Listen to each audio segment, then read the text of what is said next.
dealing with criticism, this is my guide on how you can deal with both giving and receiving feedback.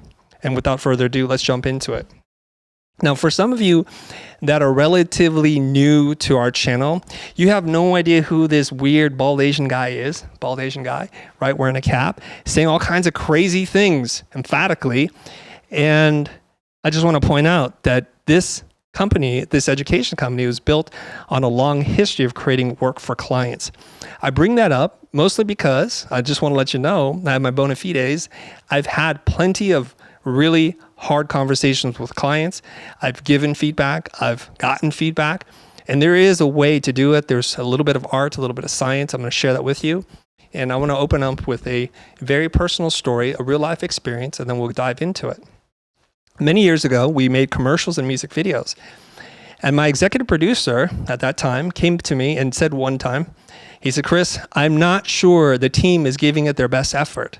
And he's saying this because we had recently pitched on a big account that we really wanted, and we didn't get the work. And he interpreted the feedback of not getting the account as we're not doing the best that we can, that we're doing subpar work. Now, he's saying this for a number of different reasons. One of the reasons is because he thinks by saying this, he will trigger a response from me and get me involved in the project. But I have very capable creative directors who I've trained myself, who I brought up the ranks, and they're very capable people. And to pull me in would undermine what they're trying to do and would be a blow to their self-confidence and self-esteem. I knew he wanted me back in because he wanted every single person to be involved, to give us the best chance. And that's human to want to do that. But it raised a bigger issue. And the issue is this, is like, how do we know if work is good or bad? Do we have an internal compass that guides us to be able to interpret feedback as just one point of data?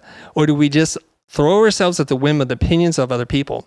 Now, this is not just any other person off the internet. This is a client who's got the keys to whether you're going to proceed with a six-figure job, $200,000, $400,000 job or not. So there was a lot riding on the line. This is not just an ordinary opinion. This is the opinion of someone who really matters.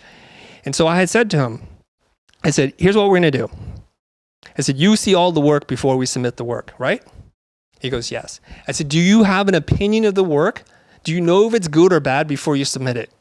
Because I think I know if it's good or not. I say, okay, this is great. So here's what I want you to do. The next time we go after a new piece of business, I want you to make sure you have ample time to check in the work, to kind of get a pulse of what's going on. And you tell me if the work is good or not before you show the client. Now, he knew then that I kind of boxed him into a corner, because now he would have to take responsibility for determining prior to someone else telling him that the work is good or not. So you can see the conundrum here is, if he later on complains that we lost the work because it wasn't good enough, then he's at fault. He has some accountability here. And if we win the work or whatever, then he also has some responsibility to say, you know what, I felt it was good and we took our best shot and we did bring in that project. This is really critical. And the thing that I want to bring up here is that many of us do not have an internal compass or North Star telling us that the work is good. So we're constantly seeking the opinions of other people, and therefore we put our emotional well-being, our happiness, our joy, and our sadness in the hands of strangers or people who don't actually really care about us at all. And there's no shortage of opinions out there. Like they say, everyone has an opinion and a butthole. I don't want to really see either. So this is really critical. So I want to bring out this next slide. And I want to talk a little bit about intrinsic versus extrinsic motivation. Now, these are fancy words, intrinsic and extrinsic. But if you just focus on the key words here of in and ex, right? Internal and external. So intrinsic is you're making decisions and you're doing things because it brings you personal happiness, joy, fulfillment, because you find something to be challenging. You're just doing it for you. The reward comes from you. Versus extrinsic motivation, which is generally done to please other people, generally because we want to receive a reward. We want to get more of a reward, or we're trying to avoid, we want to lessen the amount of punishment. So if I tell my son, keep your room clean, what do you think he's going to react to? Is it an intrinsic motivation that he's going to keep his room clean, or is it an extrinsic motivation to keep it clean. What do you think, Zoom people, all you Future Pro people? What would you guess? Is it intrinsic or extrinsic? Somebody just unmute yourself and say something. What'd you say? Extrinsic. Extrinsic. Yes. Why is that, Kezia? Because it's external. It's coming from outside, not within. Okay, so what might he be thinking, my young son here? What might the reward be if he keeps his room clean? A bigger allowance. He gets no allowance, so bigger than 0. Yes, he gets an allowance, maybe. And what about the punishment? Clean his room or something. I don't know. The devices. The punishment might be No games. no games. Okay. Somebody who knows something about children, right? No games. Perhaps it's like, or I'll keep nagging you about it, or my tone, my mood, my temper will change for the worse, and you don't want to see that. So a lot of times people are doing things because of externally motivated reasons, right? It's almost the exact opposite of intrinsic, just like the name implies. Sometimes he can actually be motivated by both. This can exist. So for example, if we're working a new business pitch, I want to have pride of the work that I'm doing. I want to feel good that the work is at my standard. And if it's so good that it actually brings in a new client that helps me to pay for the salaries and it gives me that boost, that means that I'm motivated by both. And that's totally okay too. I only want to point this out because it's related to this idea of feedback. That the feedback that you get can wreck you if you have no internal sense of what is good and what is bad. So I want you to keep this in mind. I want to put a pin on this as I bring up the title slide here, I believe. Today, we're going to be talking about, like I mentioned earlier at the top of the hour, my personal guide to giving and receiving feedback. So from the point of view of me receiving feedback as a vendor working in commercial production for 20 plus years, and also as one who's giving feedback as a teacher, which I taught for 15 or so years, 15 plus years at Art Center at Otis. I'm also giving feedback, but also as an art director, creative director, I'm giving feedback to my team all the time. And feedback is necessary. It is critical. There's a good way to do it, a better way to do it, and probably a way that you probably should avoid doing it. So that's what we're going to be talking about today. Okay. Before I go any further, I'm going to do something a little bit different today. You know that the whiteboards require a bit of planning, writing, producing, and editing to be able to release this to our friends and fans out there. And I'm going to ask you to do something only if it gives you joy. And you'll know where that expression comes from later. I want to ask you to comment and share this video so that we can get to the 100,000, the magic 100,000 number, which is really critical for me. That tells me continue making these videos. We're always trying to get our whiteboards to be 100,000 plus viewed. Okay, do it only if it gives you joy. So comment, because commenting helps the algorithm. And of course, if you share it elsewhere on social media, that's going to get more of your friends and potential new fans for us to discover the channel, if you will. Now, I'm going to ask you all this question here. Those in attendance live via the Future Pro Group. We all have these beliefs, these things that we carry around with us. Oftentimes, we don't really examine what these beliefs are, the origin, and whether or not these beliefs serve us really well. And it's referred in psychology as the inner critical voice. And the basic concept is we tend to parent ourselves the way we were parented. So if you have loving, supportive parents who always praise you, who always said that you could do everything in your life, you're going to tend to have that kind of same inner dialogue. And if you have parents who are really overprotective, or much worse, who are very belittling, who always diminish your efforts, who told you you're worth nothing, that's the voice that you carry around. But I want to put the lens specifically on when it comes to feedback and making work, because one of my beliefs, one of my strong beliefs is each and every single one of you out there, your career, your life, your happiness would improve if you were to be freer to make the kinds of things that scared you. So let me say that again. So if you were able to produce work that moves you outside of your comfort zone. So if you're a podcaster, if you started to make videos, if you're a video vlogger person, if you were to start to write, things that push you out of your comfort zone allow your sphere of knowledge to expand. Someone said that if you step outside your zone of comfort, that circle, the zone expands to meet you. And I know a lot of us, if we didn't have this fear, I don't want to focus on the fear, we would probably do more of this. many of you in the program, many of you guys watching this video later on are crippled by this fear. So I want to ask you a little bit about the beliefs that you have around the opinions of other people, the criticism that you might get. What does that fear sound like in your head? I'm just curious. And so what is one fear or belief that you have around creating content and the feedback you might hear back from the interwebs? Anybody? That people have the misconception about what I mean when I say I'm ghetto country. Okay. So there's a misconception. So what would happen if they misunderstood you? You would judge me based on words instead of actually who I am as a brand or as a person. Okay. So they would judge you, and would they look down on you perhaps? Yes. Judge you poorly. Okay. Because of the words, the phraseology, The words, right? yes. Yeah. Okay. Wonderful. Okay. On a scale of 1 to 10, like 10 being crippling fear, like total inaction, and 1 being, I'm not even afraid of this. Where does that register for you on a scale of 1 to 10, 10 being the worst, 1 being not afraid at all? Sometimes I think the highest it'll get is like a 6 or a 7. Okay. So we'll call that 6.5. Okay. Yes. All right. And at what point does it stop you from taking action? At what number do you think that might be, Phyllis?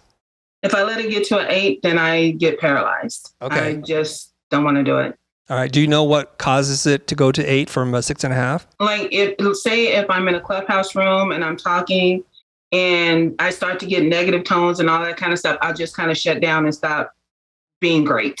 I see. So when you start to feel the negative feedback, yeah. And is this real or perceived?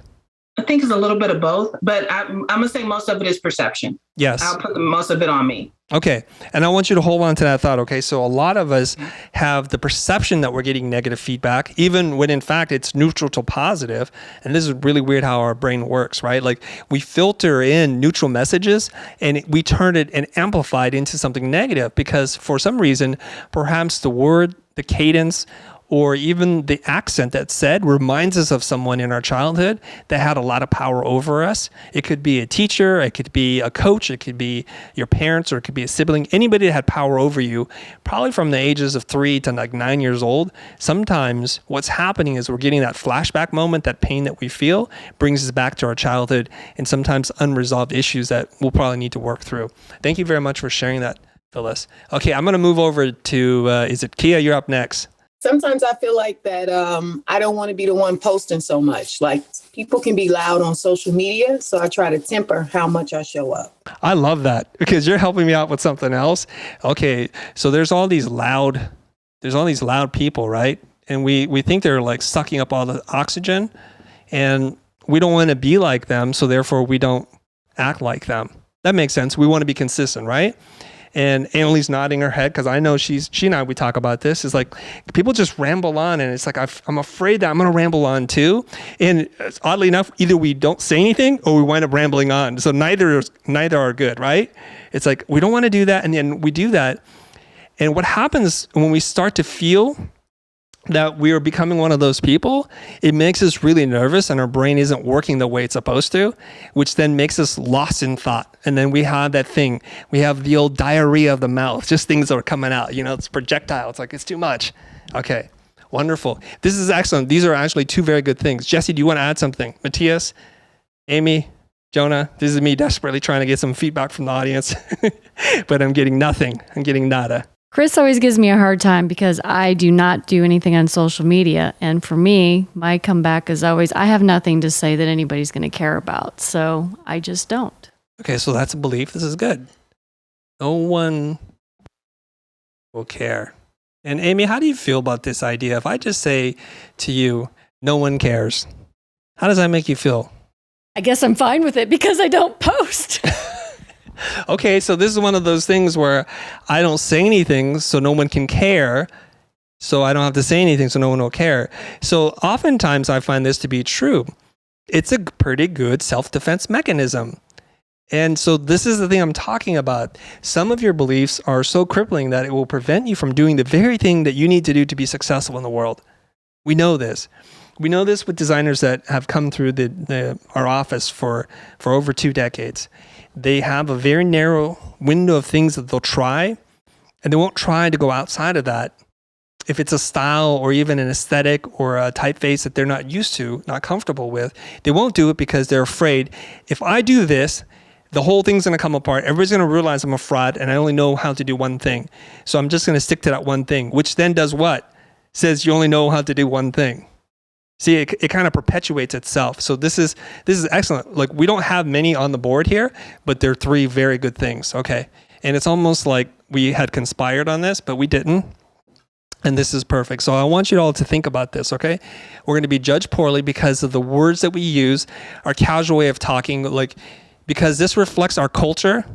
And for whatever reason, one culture looks at a different culture differently and says, you know, you're not smart. You're not one to be respected or listened to, right? And then another fear that we have, or belief that we have, is that we don't like these types of people. So we don't want to come anywhere near behaving like those people because we know how we feel about them. We're afraid other people are going to feel the same way about us. But worse, if we do that, we're probably going to amplify that times 10 in our own mind. So whatever harsh things we might say about other people, believe it or not, we say and use much harsher language when it comes to speaking to ourselves. Not super healthy. And lastly, no one will care. I have nothing to say. So no one has anything to say about me because I never put anything out. This is just like that recycle symbol, I think. Just goes around in a loop. Okay, let's move on. Thank you very much, everybody. So I was like hunting around on the web yesterday to talk about this idea of criticism, critical thinking. And so in some instances, critical thinking is actually applauded, right? To be critical thinking.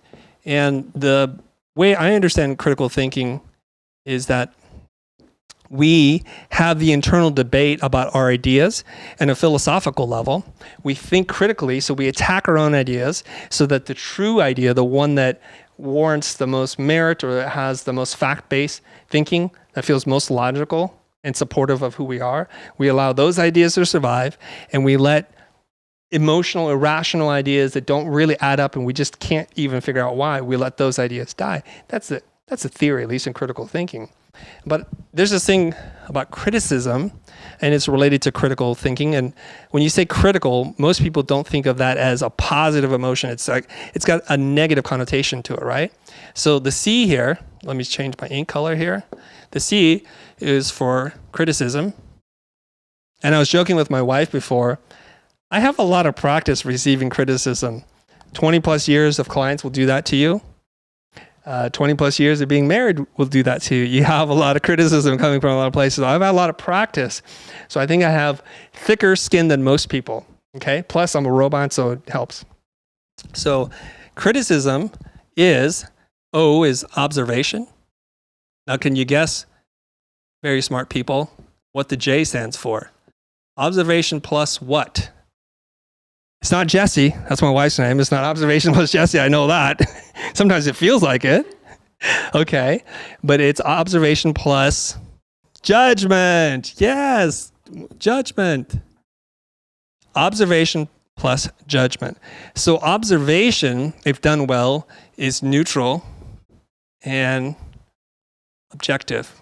Where judgment, opinion and bias and value. So we assign value to things all the time. Sometimes these things impair our ability to see, to be able to observe. And now that you understand this formula, this COJ thing, which makes no sense, COJ, you can start to see where this might be going. We're going to try our best to cut these things apart, to be able to say that's judgment, and this is observation. Observation I can work with. We've got to cut the J out of our life, if you know what I mean. Okay, Jesse knows exactly what I'm talking about. All right. Here's another really crazy phenomenon about how we're hardwired that's built into our DNA. We all know this. We love story and we're uncomfortable not knowing. So when we don't know, we make meaning of things. You could say humans are meaning-making machines. We love to make meaning of things. And so when we have an action and there's a result, we think it's not just correlation. We think it's causal, meaning there's a direct relationship, a strong link between an action and a result. And I want you all to think about this for a second here. There's a ton of things that you might have done as a kid, and you were told something, and then you thought those two things were tied together, and that created a belief. I'll give you an example. I have a couple examples to share with you, and they mostly come from my childhood. My mom told me never to swallow gum, like chewing gum. And I'm like, okay, I won't swallow gum. But as a kid, you're like, this is so flavorful. It's delicious in my mouth. What is this wonderful thing I get to eat? And then I remember one time I was eating a big wad of gum, and I was talking to my cousin, and I accidentally swallowed it. And I was horrified because mom told me, never swallow your gum. And at this point in time, I was living in San Jose. My parents weren't living with us yet. They were still in Kansas City packing up the house. And so my mom had just called, coincidentally, like an hour after I swallowed this gum. And she's saying, hello, I miss you. How are things going and everything? And I'm like, I'm trying not to cry. And I ask her, Mom, why do you tell us not to swallow gum? You know why? Because you'll die. So there I was, I think I'm a 7-year-old kid at this point, thinking I have moments left to live because I've already swallowed gum. I really don't know what happens to the rest of my body, that maybe it clogs up my whole system. And I'm just fighting back the tears because I don't want her to know that I'm going to die. So imagine later on if I carry this thought with me, swallowing gum equals death. But you know, the thing is, that's an absurd story. But it's to help you to understand how much you actually hold on to your belief. Like I could write in here, swallowing gum equals death. And you guys will laugh, right? And there's a lot of things my mom told me. My mom told me also public restrooms are filthy places. They're filthy. And they're kind of dirty, especially here in America. They're pretty dirty. So here I am in grade school, desperately have to go to the bathroom. I'm not talking about number one. Number one's safe, right? I'm talking about number two. I'm like, I would just hold this in. I got the cold sweat in the back of my neck. My knees are shaking. I'm like, oh, please, God, let me just survive third period. I got to get out of here so I can go home and go to the bathroom. And for a long time, I had an irrational belief that going to the public restroom to do number two. I'm glad Eugene's having a really good time with this story. He's feeling me there. Eugene, that there was something completely unsanitary and unacceptable about using public bathrooms. For a really, really long time, I held on to this belief. I would just hold it no matter what, how bad I had to go. So these are just irrational beliefs. So you have to realize that in your life, there are many things like this. I would love to just take a few minutes if anybody wants to share a belief that they have as a result of some idea that was planted in there. Right? If I go to the public bathroom, I'm going to catch a disease. I was told not to ever eat the watermelon seeds. Oh, why? Why is that? Because something might grow inside of me. Yes. I was told the same thing. This must be a very common thing because watermelon seeds are kind of indestructible, right? That's how they propagate. Animals eat the watermelon. They go somewhere else. They drop it out of their body. And then a new watermelon patch is born. And so, Paul, were you always very careful not to like swallow the watermelon seeds? Oh, absolutely. Yeah. Spat them out every single time. Since there's no watermelon growing out of your butt, I think you did a good job as a kid, yeah? Okay. Anybody else? Anybody else want to share something non-disgusting with us? It was, you can't have your car light on at night. Like, I thought you were going to get a ticket. Like, my father always told me to turn the light off. And, like, I was a little scared of the dark as a kid. But it didn't accompany a ticket when I did it as an adult. So it's one little tidbit. You know what? Again, we must have the same parent or something going on here. I was told, do not turn on the internal car light, right? Because you'll get a ticket. And we believe that. And to this day, I'm like, Matthias, turn off the light in the back. It's not acceptable. What do you need the light on back there for? I think it's just distracting as heck. Because when the light's on and you turn around, you catch the glare of the light and you're not really able to see. And sometimes it's misleading that you think a car is in your blind spot or coming up next to you. That's why I just don't like the light off. I know you don't get a ticket for it, but that's another story. Okay, so what I want us to do is, as often as possible, think about the relationship that we have with our beliefs and how they're tied together. In fact, I had a really great conversation with Matthew Essam, who did a Clubhouse call with me, and he presented this triangle thing. And I love this triangle thing so much, I'm going to share it with you now if you weren't on that Clubhouse call, okay? So it seems fairly reasonable to follow the logic here. We have a belief And the belief shapes our action, right? It shapes our action. So what we believe, we do. That makes a lot of sense. What we believe, we say most of the time, if you're being true and honest with yourself. And those actions yield a result. That's pretty logical, right? And then that result further cements the belief that we have. So if you want to change your behavior, so if we take one of these fears that one of you had about creating content, let's take my friend Amy. So Amy has a belief, right? And Amy, your belief is no one cares. And so the action that Amy takes around creating content is what, Amy? I do nothing. So this is a catch-all. She does nothing. She will not post anything because if she posts, it'll only confirm for her that no one cares. So when she does nothing, what's the result of doing nothing, Amy? Nothing. Nothing happens. That's the wonderful thing about nothing, is it gets nothing. It's safe. I don't have any negative feedback to deal with. So if nothing happens, then we go back around and it's, well, because no one cares. Seems to support itself, right? So what Matt had said, which I really love, is that he says, we should try to look at this triangle, this relationship. And if we want to really enact real change, we should look at this, that it's not a one direction thing, it's bidirectional. So actually the results can actually shape our action, which can then change our belief, which will then change the result again. So we want to go in the opposite direction now. So Amy, what is a preferred result that you would like to have instead? Well, I think like a lot of people, whatever I post, I want it to be helpful to somebody. And Okay. that it either, is educational or brightens their day if someone's having a bad day. So you would like to help people, right? Yeah. Help others. Is that okay? Mm-hmm. All right, wonderful. Help others. I like that. In order to help others, what do you need to do? What action do you need to take? Something. Got to do something. Well, let's pick something. Let's be more specific. Like what? Like write an article or something? Yeah. Okay. So if Amy writes an article, write a post, what will your belief be then? Maybe it'll help somebody. Well, we already help people here. Maybe your belief will be Someone cares. someone cares. Wonderful. And when you feel that someone cares, what will you do? Well, you're going to help more people. It's kind of weird how that works, right? Mm-hmm. It's kind of ingeniously simple. It's like we can solve all the world's problem with the triangle with 3 points on it. That's why I really wanted to share with you. Annalie, you remember that conversation? It was really, really good on Clubhouse, wasn't it? That's what I'm sharing with you right now. So a lot of times we know that people who are in the mental health space, they will say you can't tell when somebody believes something different and have to expect a change.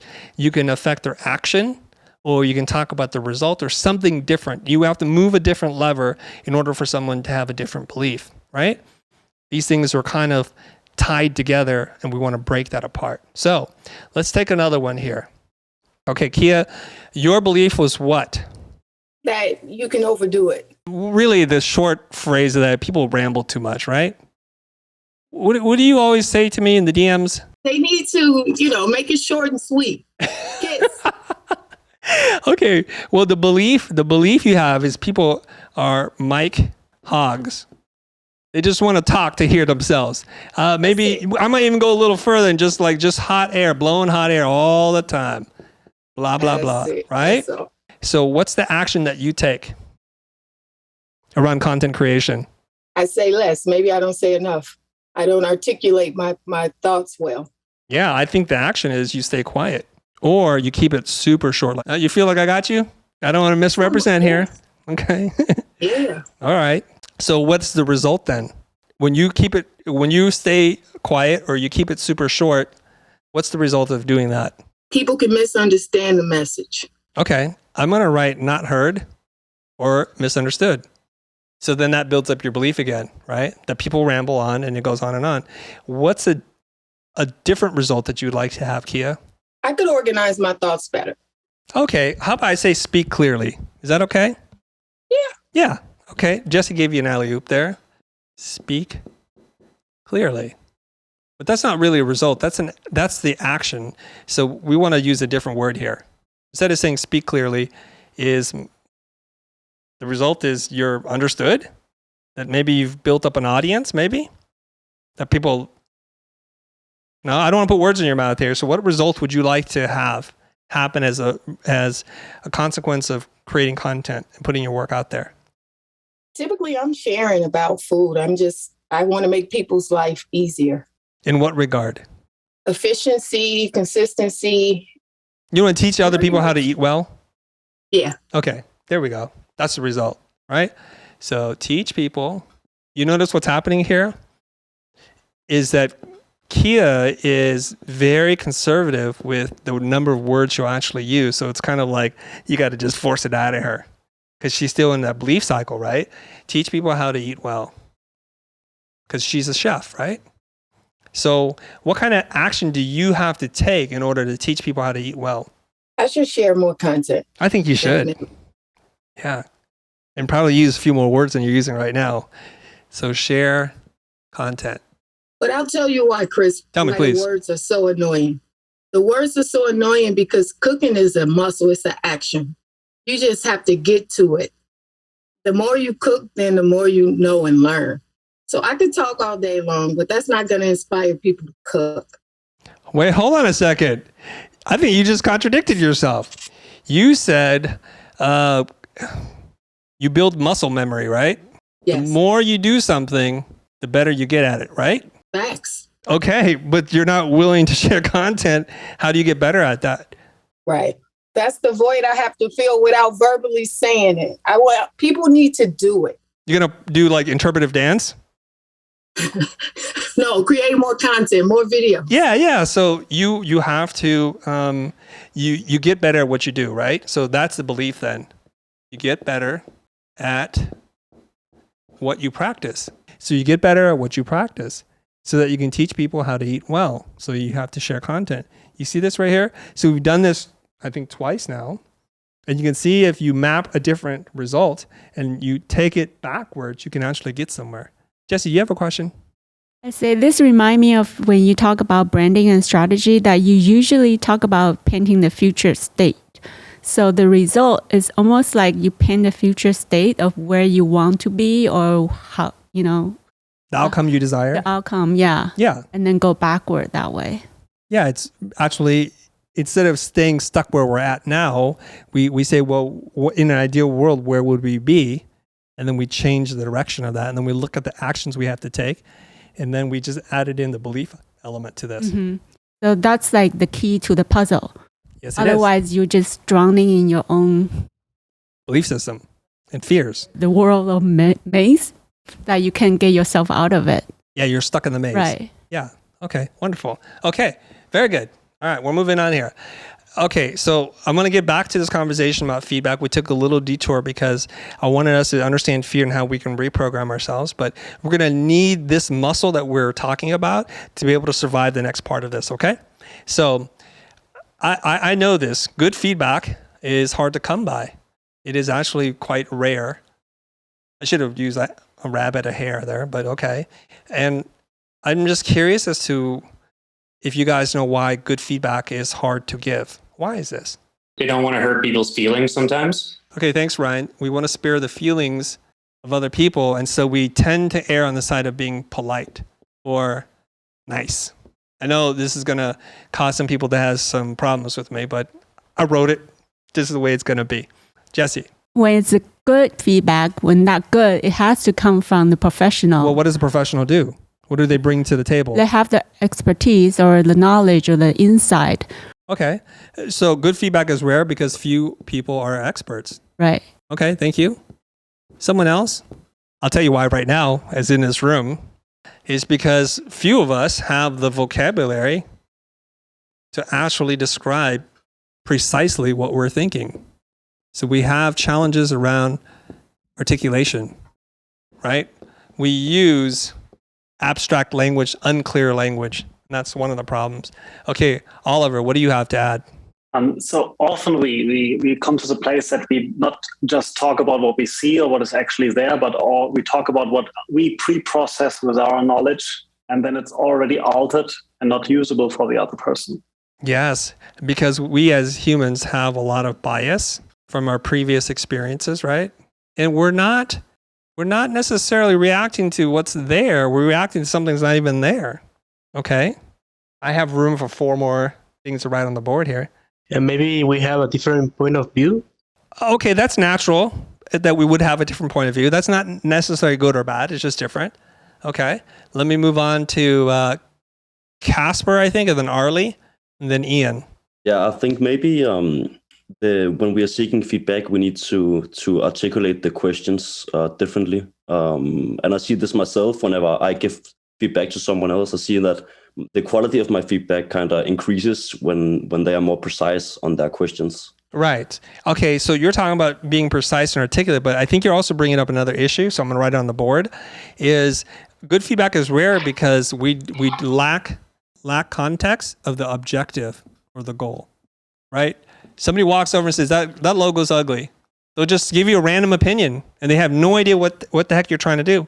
And when in fact, perhaps the goal was to make a quote-unquote beautiful, ugly logo. That could be the case, right? So Arlie, what do you have? So in my case, a good feedback is rare because sometimes I don't want to argue if somebody disagrees with my comment.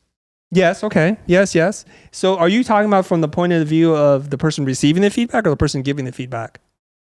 Giving the feedback, like you don't want to argue with them. Yeah, I don't want to argue with. If I give a feedback, then I don't want to argue with anybody if they don't disagree. If they disagree with my feedback. Okay, because you're trying to avoid conflict. Yes. Okay, because sometimes the truth hurts, and as they say, you can't handle the truth. All right, you're going to avoid conflict. Okay, so Ian, you're up next, and then we'll go with Ryan. Maybe we're almost there with our list. Yeah, I was going to say, and I guess it's similar to what everybody's been saying, just said, but the people aren't ready to hear the truth. And yes, sometimes they're so invested personally in what they're doing and they've gone down the path so far that they don't want to see the obstacles. Absolutely. So what you're saying is a combination of either number 1 or number 6. I don't want to fight with you, or because I know you can't handle, I'm going to spare your feelings. I'm not going to tell you the truth anyways. Right? Yes. But I mean, I'm from New York, so I typically direct, I grew up there. So I've just been in cases where I've worked with entrepreneurs and I've done like research, and what they're trying to do is not going to work. And you give them the feedback and they've invested so much. And this guy was literally leveraging his house and eventually lost his house because he wasn't ready to listen. Okay, wonderful. Right now I'm focused mostly on the feedback that you get versus how you respond to the feedback, which I have many slides on. And you're absolutely right. You're talking about one form of cognitive bias, which is the sunk loss bias. I've invested so much in this direction, I cannot now start over or abandon it because I have lost everything, right? And there's also there's confirmation bias. They only want to hear things that confirm what they believe because it's just too threatening. Okay, and that's why feedback is very hard to hear. Okay, so now we're going to move over to Ryan. Ryan, what do you want to add? Yeah, I think it's super important. I think that the feedback is rare because there's not clear expectations. And I found that is one of the most important things on like getting good feedback is putting expectation checks at multiple points in the client relationship. Like, okay, are we on path or not? Might cross over a little bit with number 5 there. Yeah, I think it's really right there. It's just right underneath number 5, which is context, objective, and goal or expectations, right? Having clear milestones. What the heck are we going to talk about? So we'll talk a little bit more later on about how to ask for feedback. So you have the context in order to be able to give the feedback that's most helpful to you. Okay, let's move on to Hakan and then maybe to Ryan, depending on how we do here. Hakan? Maybe about the lack of actionable steps. Oh, yeah. Okay. I'll just write not actionable. There we go. Okay. We got Ryan. Ryan, what do you have? I love what he said there because I was thinking concrete, but also building and connecting with the others permission. I think giving concrete advice that is based in reality, that actionable component. But I think people don't ask for permission the right way. they don't give permission the right way. And I think that that's kind of embedded in what you already have on your board, I think. Yeah. So why don't we put a pin on that one too? So when we go to the board, like how to ask for feedback, we should give people explicit permission to say what we want them to say, right? Because people are afraid of hurting our feelings. Okay. I'm going to give one thing here. Good feedback is rare. It's because we're super emotional ourselves. And oftentimes I think what we're doing is we're projecting ourselves into the whole thing. So feedback, sometimes good feedback is hard because there's a lot of emotional feedback, and then there's projection. Like we had said before, we criticize other people not because of what they're doing, but because we feel like this is a horrible thing for ourselves, and so now we project it onto other people, right? Okay, I'm gonna just give you guys 1 second here. I want to double check my notes here and make sure I got them all. I just got my notebook here, just make sure I got everything. I think sometimes this whole emotional projection, it's because we're being very self-critical, and the poor person is just taking it. And then sometimes good feedback doesn't come to us because the intention was never there. The intention was not to help us at all. It was to hurt you. That's a troll. That's essentially what a troll is, right? So they have number 9, bad intentions to make themselves feel better. This is what we would call like the online bully. And this is why people do it, to make themselves feel better about their station in life. Like, I am not successful. I haven't achieved what I wanted in life. So my reality is shaped around this belief that this must be true. And so when someone exhibits a trait or is able to achieve something that I think is not possible, instead of accepting it, I call them all sorts of names. Because that is then at least preserving my version of my reality. You guys get that sometimes? You get that feeling that's what people do? Yeah? Okay. Thank you. So the reason why I say this is because we treat every piece of feedback like it's gold. Like all the feedback is created equally. And so we have to start training ourselves. Like, wait a minute. Does it pass the smell test? So in truth, what my wife was saying about very few people are actually good at giving feedback, but yet we'll take feedback from any stranger on the street, any rando. They're not even a real person. A robot can give you feedback, and it will either send you up to the clouds or it'll drag you down to the depths of the ocean. So you can see how volatile we are, kind of just being able to conduct what it is that we do because we get pulled in these places. Remember that internal compass, knowing where our North Star is, knowing what areas we need to work on and what areas we're okay with. We need to be clear about that. Okay. Very good, everybody. I also have one other point. Yes, go ahead, Ian. Your coaching habit is that sometimes feedback is too concrete, and yes, it is. They don't start with why. Yes. Oh, okay, because it's what we'll call number 10. I'll write it over the cat's face here. Number 10. It's too prescriptive. People just telling you what to do all the time. So it robs you of your autonomy, your ability to discover for yourself, right? And I have stories about that as well. All right. So let's move on. Thanks, Ian. Okay, so there's a couple different types of feedback that you can give or get, right? There is this kind of feedback that's super critical. This is terrible. That's dumb. Worst idea I've ever seen. This is a waste of paper or ink if you print it out. This is the destructive, critical feedback. It's a lot of opinion giving. There's no direction. There's no actionable steps. And it's a lot of projection and anger, and there's a lot of emotion behind it. The other kind of feedback that you can get is what I call the arbitrary analogs. They make comparisons like, that looks like a donkey. That's like a banana. Because this is how human beings learn. We free associate things together. That reminds me of this.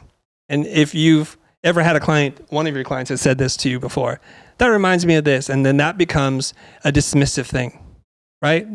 That color blue is never going to work because I've had a traumatic experience in my life. Like, so what are we saying? We can't change the color, or like the whole thing is gone? So those are the arbitrary, kind of knee-jerk, irrational non sequiturs that people give to you. And those are the kinds of feedback that typically come from people who are untrained, who don't really understand what the objective is, and don't really care if they are helpful or not. So the other kind of feedback that we can get, the one that's actually the one that we seek, is constructive and helpful. Now, constructive doesn't mean it's positive feedback. You can have negative feedback that's constructive. This isn't working for me because of these reasons. I'm having a hard time reading the typeset right now. I'm not fully connecting the two images that you chose, or the colors vibrate for me. That's not affirming feedback, but it's feedback that you can do something with. And that's the kind of feedback we usually seek. And so we have to remember there's 3 different kinds of feedback, right? So the critical feedback, I'm just going to call it the old mother-in-law feedback, like critical of everything you do, nothing's ever good enough, and you'll never measure up. It's a lot of times just not a lot of thought and attention put behind it. Sometimes it's designed to actually hurt you, to belittle you, to keep you in your place, and to diminish your effort. And this can rob you of your self-confidence and self-esteem and your desire to actually to try. And unfortunately, the internet is full. It is full of these types of people. Everybody is a keyboard warrior and has got an opinion and an expert at everything, right? And the ones that we can quickly identify are these arbitrary analogs where they're kind of making an analogy of it. Like, that reminds me of this. This is a lot like that. Oh, I've seen that before. I'm like, yeah. What's your point? There's no point. There's no point. Just get rid of it. Okay. And now we're looking for this one. This is the most helpful one, where it's actually constructive, like there's actionable steps. They understand the context of the objective. They're actually saying things because they have a genuine desire to give you data so that you can make a decision as to what you want to do. It's not overly prescriptive and it's not too abstract. You can see we are, I'll draw it here. And as soon as you figure it out, you know exactly what I'm drawing. What are we drawing here? We're threading the needle. It's very difficult. On this side, too abstract. I can't tell what the heck you're saying. Not actionable. And on this side, it's too prescriptive. This is why getting good feedback is very, very difficult. Okay, now there's so much baggage as to why people aren't qualified to give feedback. People don't know how to give it. People have poor intentions. Well, why would we even want to hear feedback in the first place? Now, let's flip it on the other side as we're being critical in our thinking, right? So if a lot of it is bad and not desirable, when is feedback good and desirable? Sometimes we just want to have affirmation with a second opinion, which probably leads in the same direction if it's well articulated. Okay, why feedback is good or desirable? Okay, I'll put it up here. I'm a little nervous about writing affirmation here. I'll just put it right there. Okay, so I'll just lump them all together. Second opinion. The danger of getting a second opinion is when you have so many different opinions, you won't know what to do, right? That's the problem. I just think it's beneficial to ask for feedback if you feel like what you have created could improve.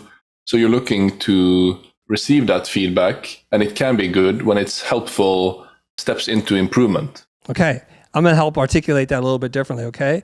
When you get good data points so that you can make better decisions, okay? Yeah, that's great. Okay, Thanks. Thank you. Now let's move on to Ryan. Ryan. I definitely was thinking along the lines of growth and making sure that we get good feedback for that reason, but also for being able to differentiate yourself from your community of practice. That's a complicated thing you just said there. What does that even mean? Being able to understand how you are different in your community of practice so that you can bring something different to the table in the conversation. In other words, I understand where everybody else is coming from better by listening to the feedback they give on my work.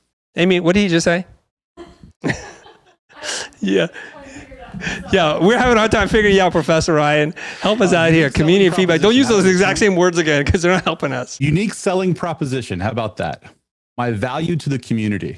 My unique selling proposition in my community of practice. Oh, okay. You don't have to buy it. I'll write USP. Yeah, this is fine. But you know what? You just remind me of something, though, as Eugene and it was Oliver, that sometimes getting feedback allows us to see in our blind spots in this community of practicing that Ryan was talking about, right? Ryan McPherson? Okay, let's go to, is it Gio? Yeah, Guillo. Guillo, what do you got for me? Yeah. Good feedback is good because it allows to get good results I have a few. Good results allows the team to grow and gives space to learning and optimization. Yes. Okay, so you talked about growth. We got that. What else? To get to good results. Okay, growth for results. Okay, that makes sense to me. Okay. And learning and optimization. Okay, learning and optimization. So that's all part of growth. So learning. Yeah. Okay, wonderful. You know, one of the reasons why feedback is good and desirable is because we lose objectivity because we're just too close to it. We don't know if we're thinking clearly enough anymore, right? So that's why we would do that. Okay, so let's move on to Damien. Damien, what's up, man? To align like common knowledge, to align like each person's understanding. Okay, that's an interesting thing. Is that what you said, Ryan, in different words? Ryan McPherson, align. I love the way he said it better. I think it was in the neighborhood. It sounded totally different, but I think it means the same thing. Align understanding. Okay. I like that. You're thinking about this a little bit differently than I was looking at it. So when I say, does everyone understand the concept? And then each person then says it, then I know that we're aligned. All right, let's move on. All right. I put up this slide is because through the many years of teaching at private art schools, I have evolved in the way that I give feedback. In the early days, I would give feedback, here's what I think, here's what you should do. And the feedback was very prescriptive. And that's the way I was taught. And I felt like I learned the most that way. Very precise, extremely articulate, and to the point, highly actionable. Later on, I realized that by giving this kind of feedback, I rob people of the ability of their own ability to solve the problem. I stole from them the joy of self-discovery. And so then I learned this process, as many of you guys will know, it's called the Socratic process, where I know what the answer is, I know what they should be doing, but it's important for me, for them to figure it out. So I ask them very calculated questions that are relatively easy for them to solve and gently guide them to find the answer for themselves. And so I'm meeting them more than halfway. The problem with the Socratic process is it takes a really long time, requires a lot of skill in order to be able to frame the question to lead the person to the answer, right? You're like leading that horse to water, as they say.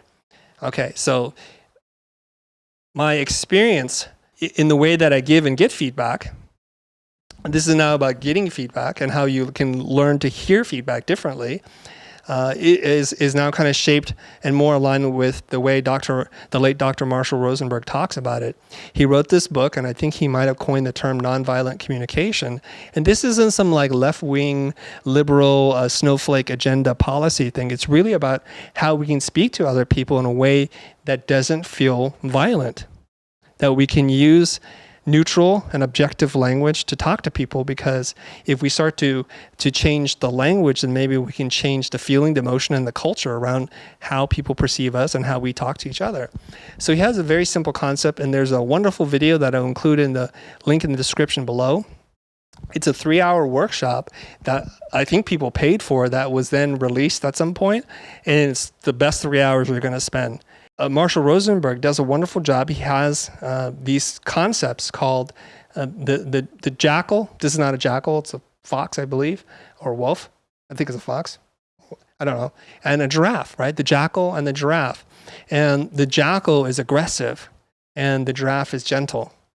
And he said, whenever we say something, are we speaking like a jackal or are we speaking like a giraffe? And he said also, here's a really cool thing about this, is you can listen like a giraffe and not like a jackal. The jackal hears everything and says, you're attacking me, you want to take something away from me, you're putting me down, you're being aggressive to me. And so we respond with equal measures of aggression. So it's very hard for us to hear feedback, as many of you have pointed out. Ian, who's like, your company's going to tank. I've seen this happen. I'm warning you right now. And they don't listen because they're seeing you, Ian, from New York as a jackal, and you might be a jackal. And they're listening with jackal ears. So it's like two jackals. It's not going to go well, right? So I can't change how you talk to me. And I'm not asking you for you to change, but I can change how I perceive you talking to me. So he says, if we reinterpret like how we hear, if we reinterpret like how we hear by using our giraffe ears, right? Using these things, we can then process things differently. So he said it's a binary choice that you can make. The binary choice is this, is people are either saying please or they're saying thank you. Now we understand what thank you sounds like. So when someone literally says, I really appreciate you, you're of great help to me today.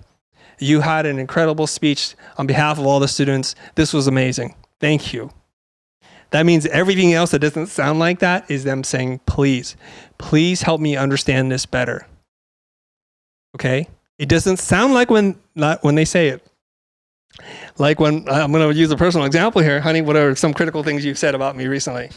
How do we bring you into this relationship? She's like, she doesn't want to take the microphone now for some reason. I don't know why. I already know it's coming. Are you prepared? What is like something critical you might say? About you?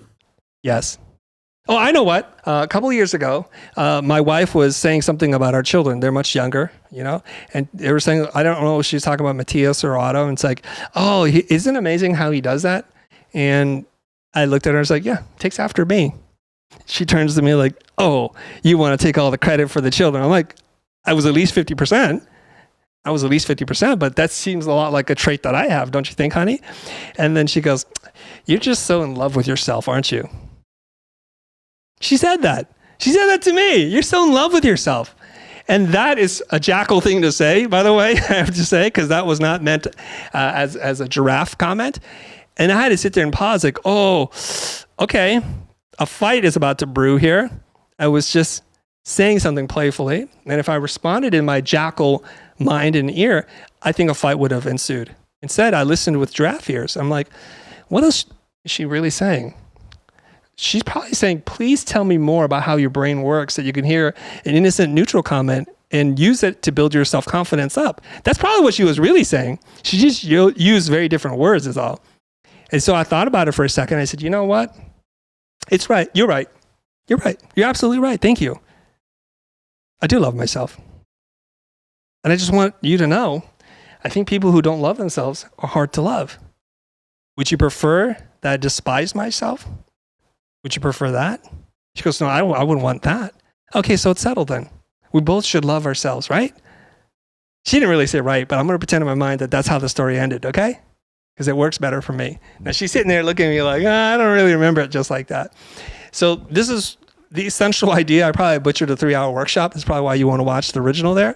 If we learn to process things as either someone saying, please, I need more information, and it requires an incredible amount of effort and energy to reframe what they're saying when they're not saying thank you. Now, that's a complex concept. So Tony Robbins, who you know, says it a little bit differently. He says he believes that every form of human-to-human communication or interaction is either an expression of love, which is here. It's an expression of love. This is Tony Robbins now. Or, guess what? It's a cry for help. Wow. Okay, now, same exact concept, different words. Now, we know when we're fighting with our spouse, our neighbor, our coworker, some stranger on the internet, it's obviously not an expression of love because you know what love sounds like. You know what a thank you sounds like. So therefore, we must interpret it as a cry for help. So your video is stupid. What a waste of time. How can we reinterpret that as a cry for help? So it requires a lot of skill. If you're like into The Last Airbender, you have to bend. You have to bend negative comments into something positive, right? So this requires a lot of effort and energy. Vapa, aka Paul, or Paul, aka Vapa, what did you have to say or ask? Well, one of the things that I was thinking about too is depending on your status or your influence, what you say is received different. Like for a creative director to offer feedback to a production designer, what they whisper, they hear as a shout. And so I think part of it is also understanding how people are hearing you based on your status or your influence or your position. Good point. You're right. For somebody who's really influential, like a father to a son, a mother to a daughter, or vice versa, it can carry a lot more weight than you think. And that's why as parents, we have to be very mindful of the things that we say offhandedly right? If your child trips over and spills things all over the place, you're like, you're always so sloppy and clumsy. It's like, we don't really mean that, but then that's amplified because you have so much power and leverage over that person. If you're a boss to a subordinate, the same thing happens, right? We have to understand that that can actually magnify. But this is a really great and powerful concept that people are either saying, please, because I need help. So when people say things that are very hurtful to you, like, I've never loved you and I don't respect you, you got to use a lot of power there to bend that sucker over to try to interpret that as a cry for help. Perhaps it's that we don't spend enough quality time together. I'm not quite sure what that is just yet. Obviously, this is a lot easier to talk about objectively, much more difficult when it's happening to you and in the moment and you're like looking at the dragon, it's breathing fire in your face. This is not an allegory or an analogy to anything I've ever experienced in my personal life. I'm just saying that for the record. I'm just talking about theoretically. Okay. All right, so now I'm going to talk to you about how to process feedback, right? We're getting to the crux of the conversation now. I know this is a long journey here, so hang in there with me. So we have a piece of feedback. It can come from the internet. It can come from a coworker, from a boss, or from a client. Now, remember before, if you were paying attention, I said criticism equals observation plus judgment. So what we have to do is we have to like cut this out, right? We have to separate these two. So what is observation? We record as feedback. That was an ugly drawing. Let me do that again. Okay, we're going to record that as feedback. And all the opinion and judgment, we're going to strip out of it as best as we can. Okay, it's like pulling the kernel of corn away from the husk, or the whatever the core is. Ear, thank you, Midwesterner. Yes, so you're going to pull the kernel away from the ear. We're going to throw that part away, but we're going to keep the sweet kernel. That's the delicious part, right? And so we look at whatever is being said, and we can run through this a couple of times. That's opinion. I'm going to move that over there. And this is data. I'm going to keep this. Okay? And I'll give you an example. Somebody will say something to me like, this video is so freaking long. Let's go back. This video is so freaking long. What a waste of time. That's what they're saying. That doesn't sound like a thank you. I know that's not an expression of love. I have to move over here. And it's like, what the heck could they say? This video is freaking long. Thanks for wasting my time. What could they possibly be saying instead? If we strip away the judgment, what I heard was, it's long, waste of time. They want a shorter video. So what they're saying to me is like, please make this video shorter because I ain't got that kind of free time. And that's how I have to listen to it. So I got you. So I have to like fire back. You troll, I'm going to destroy you. Telling me it's a waste of time, giving away nuggets of gold. I just say, okay, we'll make it shorter, right? And somebody will say something like, the condescending attitude on you. What are they really saying? There's a lot of opinion. Condescending attitude? I think they're just saying they didn't appreciate my tone. Please, here's what I hear. I want to like your channel. I want to listen to you. I want to learn and grow from you. Can you watch the tone and the delivery? Maybe that's what's wrong. I can work with that as a data point. I'm not necessarily looking at feedback for confirmation or affirmation. I got enough of that already because I love myself so much. You guys know that. I don't need more of that. The internal compass is strong on that one. I need data points on how to improve. So I'm looking for that. Okay, the data and the feedback, all right? So if it confirms what you already believe, all you have to do is really simply say, thank you. I already knew that. That's actually nice that you say that, but it's not actually helping me to grow at all. Just believing more of what I already know doesn't really help me. Now, if the feedback or the data that I'm getting is challenging what it is I already believe and know, I'm going to ask myself a series of questions. Is this data useful to me? If it is, I will keep it. And I will only keep what is true. Is it useful? Yes. And if it's a really strong negative comment, but it's data after I stripped away the opinion and judgment, I ask myself, what else could this mean? Oh, they just think I'm an arrogant a-hole. Why would they think that? What am I doing to send out that signal to people? Could be my tone. It could be my choice of words. Telling people, there's the door. Maybe that wasn't a good expression. Maybe I should rethink that one. I could do that. Okay, I'm going to tone that down a little bit because that's not how I see myself. Okay, that's what else this could mean. Okay, I could do that. If it's really, really negative, I can ask myself, of all this stuff, what can I pull from this? What can I learn from this statement? People prefer shorter videos. So what else could this mean? All right, perfect. What can I learn from this? Trying to pull, what they say is don't throw the baby out with the bathwater. The bathwater is the garbage. You don't want to lose the baby in that. And there are nuggets in the negative feedback. But if you don't learn how to process the negative feedback, if Ian comes to you and it's like, your business model is trash. I've seen this thing fail 100 times before. If you don't change, you will be out of business. It's a lot of bathwater. There's a little baby in there somewhere. And the baby is, you might want to rethink this. And it's not too late. That even though you're 9/10 through with this, you don't have to see it all the way to the end. You can still save 1/10. 1/10 of the money, 1/10 of the people, 1/10 of the jobs. You can still save that. And lastly, you can ask yourself, well, of all this feedback, what is actionable? And sometimes you try as you may, there's nothing actionable in there. None of it's useful. I can't figure out what else this could mean.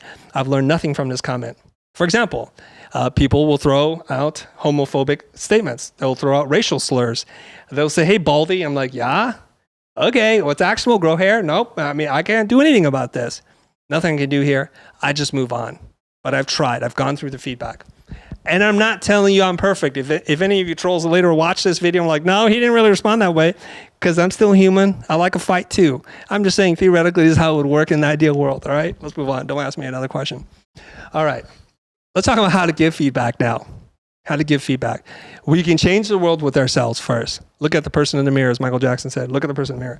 Okay, so from my days at Art Center and teaching, one of the things that we really focus on is your skills of observation. You just first need to learn how to see. And you will say something like, what I'm seeing is. So why do you have the speaker thing if it's a visual thing? Like, why didn't I put an eyeball there? Well, what you see, if you don't say it, I don't know what you're seeing.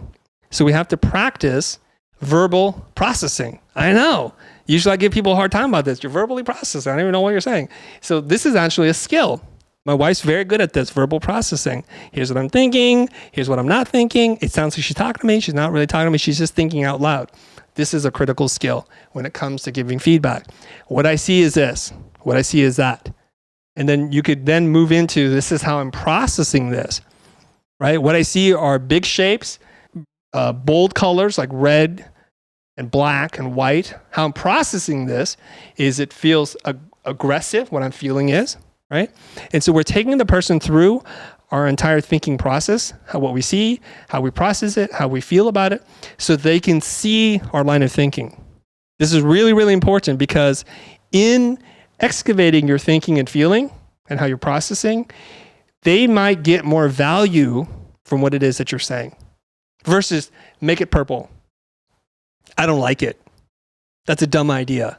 Doesn't help me out at all. Why is it dumb? What's wrong with purple? Why do you hate it? Okay. And then we move into the more actionable comments.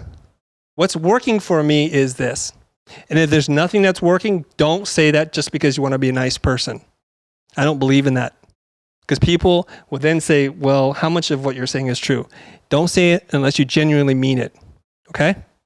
Next is, what's not working for me? This tends to be the hardest thing to do because it requires a degree of expertise, ability to articulate, and to know how to speak in ways that other people can hear using non-violent language. Very difficult. That's the hard part. Okay? And last but not least is we make comments relative to the objective.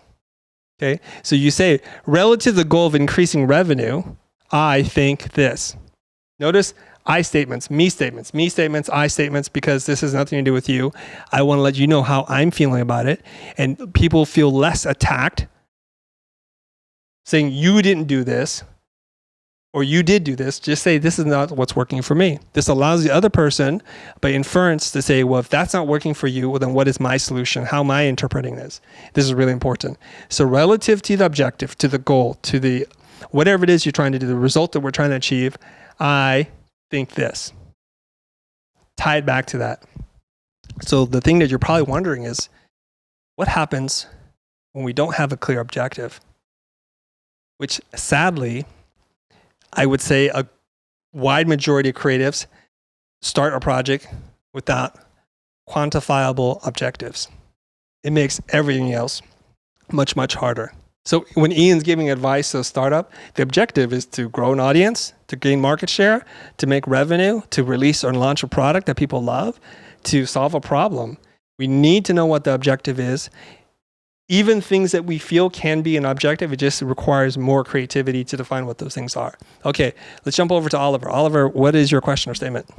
What I think really important to point out here is the distance you're creating to the other person by talking in iMessages. Nothing to do with Apple here, but to really stay with your opinion, to create distance to the other person. And at the second point is here that out of my experience, there's two truths available, my feeling and your feeling. But when I'm talking about it's too loud, then there's only one opinion. It's either yes or no. And then we have a conflict. And this is what we have in my company always as a main goal, talk about your emotions, your feelings, your thoughts, and say it that way to give the option for two opinions being valid at the same time, because they can coexist. But if you just talk about one thing, about loud or not loud, then one of the persons must be wrong. And that's always creating a lot of struggle. Yes. Communication. I learned this from a couple of different therapists that if you use I versus you statements, you generally have a much better shot of coming across as nonviolent. And this is critical. If you want the other person to hear you, if it's important for you all at all to build rapport with the other person, replace the word you with I. I feel this way. I'm processing it this way. I'm not saying everyone feels it this way, but no one can deny me that this is how I'm processing this right now. Okay, so this is what I'm seeing. This is how I'm processing it. This is what I'm feeling. This is what's working for me. This is what's not working for me. And probably the most important too is relative to the goal that was outlined and clear to everyone, I think this. Okay, Vapa? This slide is so good. One of the things that I would tell art directors as well is to make it clear that this is a suggestion and this is direction. Because sometimes as a leader, you've got to clarify, hey, I'm suggesting, hey, what about if you tried this, as opposed to make the logo bigger or, make it blue. And so I think there's a difference in that leadership of suggestion, which is kind of what these are, or direction. Absolutely. What you're talking about are typically what we would say are mandates versus parameters. Mandates are the logo must be in the corporate colors. It must appear in this corner for this many seconds on a commercial. And the parameters are within this area of what we consider clean and modern, go to town. That's, like feedback or suggestions, as you would say. Okay. So we always want to know what the mandates are, what's set in stone, the sacred cows, if you will, and whatever else is up for play. And so a combination of having concrete parameters and clearly defined objections actually allow creatives to thrive. This is a really critical thing. If you're a creative leader, a manager of creative people, this is what you want to focus on. Okay. Now, it's not going to be one of my whiteboards unless there's a 4-quadrant thing, right? We already know that. So here it comes. How do we get better at giving feedback? How do we get better at observing, learning, and processing? Well, I've shared this recently with my friend Annalie, and now I've broken it down into a 4-quadrant thing. The first thing that you need to do is to observe without judgment. This is critical. You want to be able to become a human recorder. And when you see things through a biased, judgmental, emotional lens, it tends to cloud what you can observe. It limits what you can hear. The words coming in your brain are recorded differently than the actual words that are spoken. That's not to say you need to throw out the EQ stuff, because your emotional intelligence actually helps you to understand what's happening between the lines. Ideally, in a perfect world, you'll be able to record literally like what's happening and also what you think subjectively is being said between the lines, and be able to separate the two. Because sometimes those interpretations are not 100% reliable. Okay, now that you have a clear set of the observations, and I'll just do a little drawing here. The observations will look something like this. Like I'm taking notes. Like that's a little dog-eared turn thing. And it looks like this. I see this. I see this. This was said. Okay, these are the words, and it looks something like that. So now you have a really thorough and accurate description of what's happening, like a scientist observing temperature, not saying that's hot or that's cold, that's just 78 degrees or 200 degrees, okay? And then you're going to transfer this over here, which is of the things that you recorded, what are key insights and takeaways? And you can then say, okay, well, not everything was super valuable. There was a lot of data, and you want to be able to separate this. If you work in brand strategy or any kind of strategy or marketing strategy, you're like, okay, those are the 5 really solid nuggets. And you can say, if you're watching this entire whiteboard session 17 hours later, like, dude, what are the key insights from this? You're going to be able to hopefully pull them apart after you've made copious notes. Now, what is really cool is if you're able to take these very specific lessons learned in a talk like this, and you're able to apply it abstractly and create universal rules. And so you're going to pare this thing down again. So I can take, always use 12-point type next to 24-point type. That's a key insight. A universal rule of that would be use the rule of 2, meaning always pair typefaces are at least 2 times bigger or smaller. Okay, so I've taken a very specific thing, I made it bigger. I could even go further than that and say scale and contrast is the key to good design. So then I've taken something and I will now be able to apply this in a much more broader way. And this is intelligence, this is learning, because I'm able to apply what I've learned into something bigger. So these I would call like the universal rules, things that you can apply broadly to other things. This happens to be something I feel I excel at. Observe, pull away the key insights, the gold, and then see what of that gold can be applied to other kinds of things. And the more you learn about different things, the easier it is for you to be able to find the connections between this and something totally different, okay? And last but not least is what action you can take. What can I do? And so then I want to turn it into like a little checklist. Do this, and do that. This is my complete framework here. So Paul, if you like the previous slide, I hope you also like this slide, because I think this makes it even simpler, 4-step thing, how you can learn to observe. And now with this, you can actually start to give really great feedback and also to receive feedback. You can strip away all the judgment and just have the data. And then you can prioritize and say, these are the insights. And if these are the insights, what else can I do to apply to other videos that I make or other pieces of content I make, and make some kind of universal rule on that? Okay, Ian, back over to you. Being the contrarian, I wanted to critique the last 2 slides. Okay, please, let's go. And say that the one thing that's missing on both slides for me is your Socratic method. You know, for example, like if you started asking somebody the question of like, what emotion do you want to portray, or where do you want to draw the eye? You know, you using questions to lead them. I don't see that on either of those 2 slides. That's an excellent point, Ian, and I agree with you. So my feeling is if I could jump to the Socratic process, which took me over 10 years of practice to then learn how to do and then do with people, I would start there.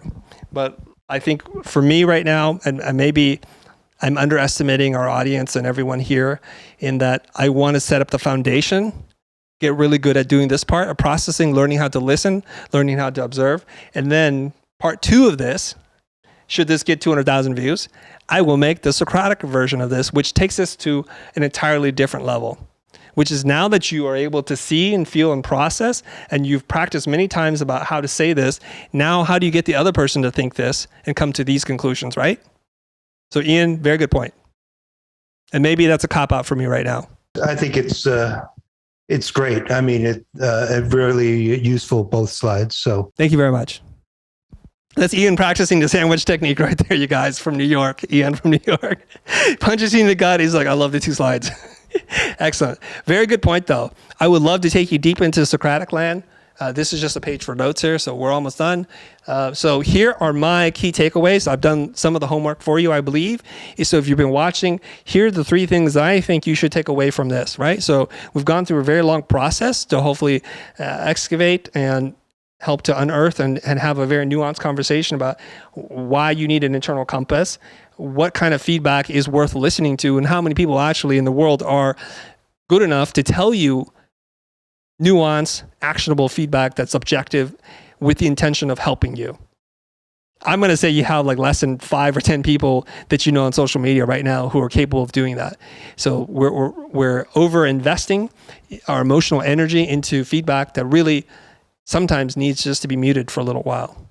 Mostly, if it inhibits you from actually going out and creating, then just put it all on permanent mute for a time until you are able to develop some muscle memory through repetition.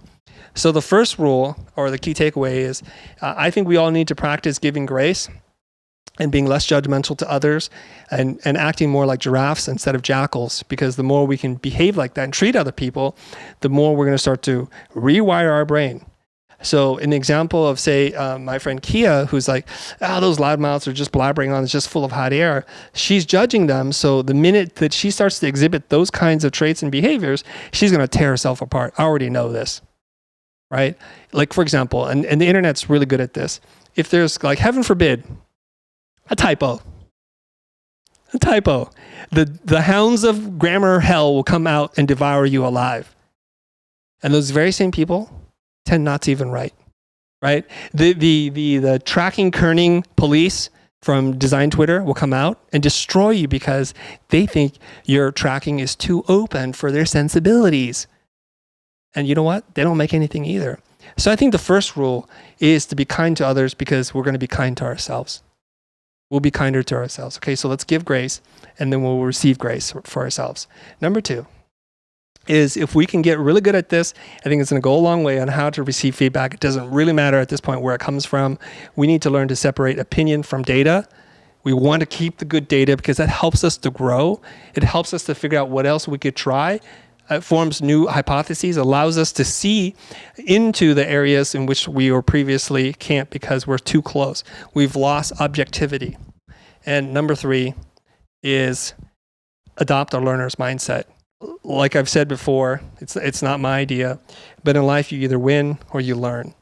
And if you approach things like that, it'll give you a lot more courage to get through just the tough act of creativity in itself, but then to be able to survive the amount of criticism that you're going to see and hear on the web. Those are my 3 things. Now, in the Socratic way, I'll ask Ian this question since his hand is still up. Ian, what is one key takeaway that you might have? I mean, I think the whole thing that you talked about I and you, I think there's a lot of very powerful points. And, but the I versus you was, I think, one that definitely I could use. Wonderful. Thank you. I appreciate you. Oh, okay. This mic working? Okay. All right, let's move on to Darren. Darren, what you got for me?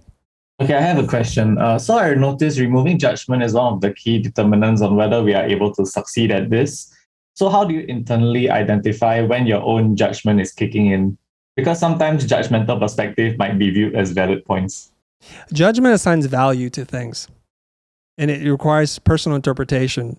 So whenever you see a value statement attached to something, that's usually where you can see the judgment. So if you say, that's an amazing design, the word amazing is a judgment, right? It's assigning value to something. Or somebody else says that's a worthless design. That's also judgment.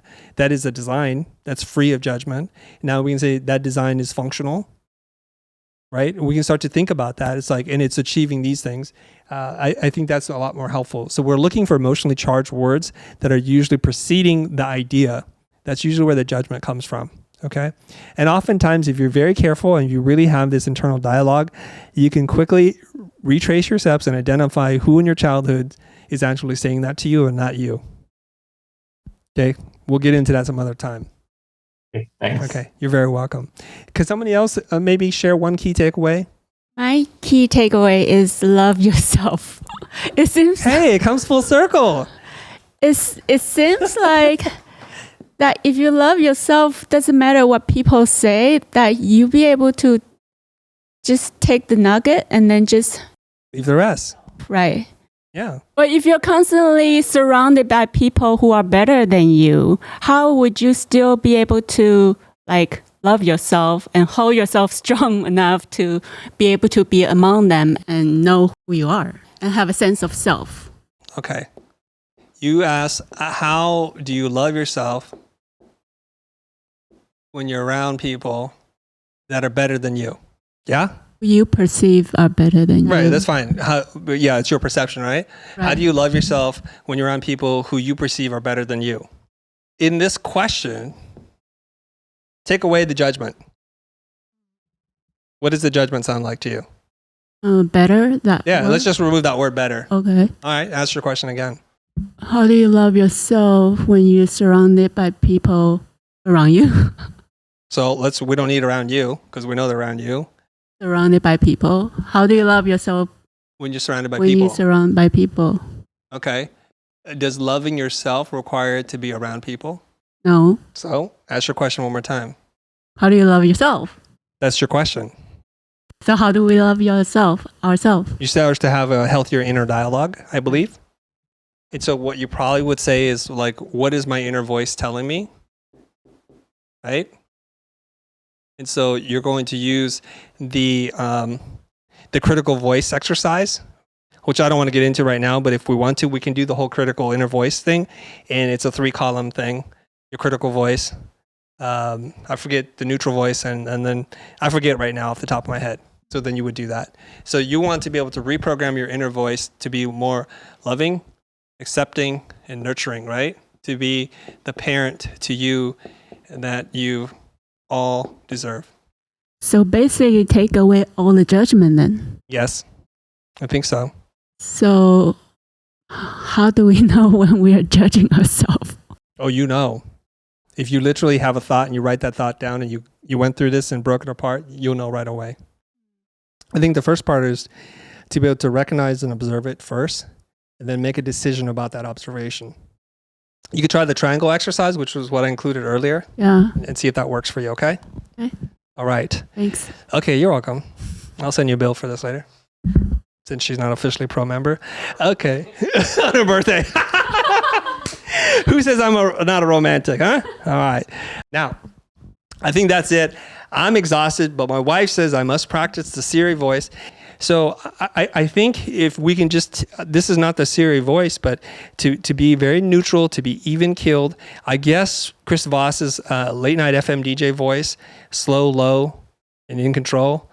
That's the voice you want to have. All right, guys, thanks for hanging in there with me, Future Pro people. Thank you, especially you Europeans. It must be 7 o'clock in the morning now. You've not slept at all, and your energy and your enthusiasm has been just on point.